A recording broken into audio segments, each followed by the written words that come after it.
లాభాపేక్ష లేకుండా పరోపకారార్థం ఇదం శరీరం అన్న భావనతో సుదీర్ఘమైన ప్రాంతం నుండి స్పెయిన్ దేశం నుండి ఇక్కడికి ఈ జిల్లాకు భారతదేశంలోనే అత్యంత తక్కువ వర్షపాతం నమోదయ్యే జిల్లా అనంతపురం జిల్లా.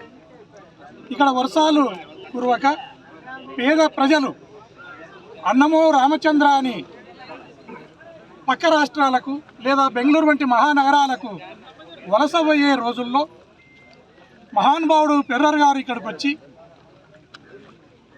కూటికి గుడ్డకు నోచుకొని చదువు సంధ్యకు నాగరికతకు నోచుకొని ప్రజలకు చేరువై వారికి అన్ని రకాల సౌకర్యాలను కల్పిస్తూ ఒక మహా సంకల్పంతో ఆర్డిటి వ్యవస్థను స్థాపించి ముందుకు పోతున్నప్పుడు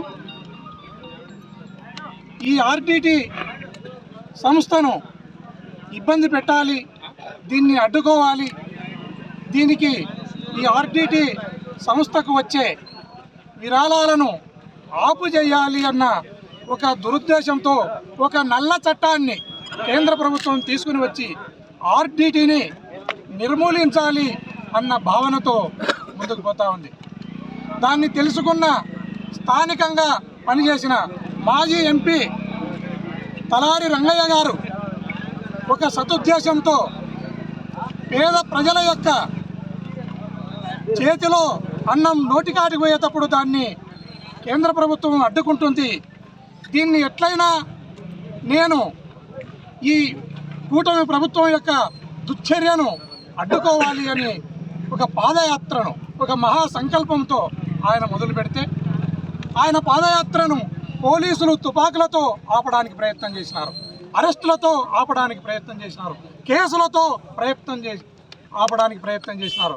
ప్రభుత్వమే స్వయంగా వచ్చి రంగయ్య పాదయాత్రను అడ్డుకోవడానికి ప్రయత్నం చేసింది. ప్రజల సహకారంతో ఈరోజు రంగయ్య గారు ఈ సుదీర్ఘమైన పాదయాత్రను నిర్విరామంగా ముందుకు తీసుకుని పోతున్నారు.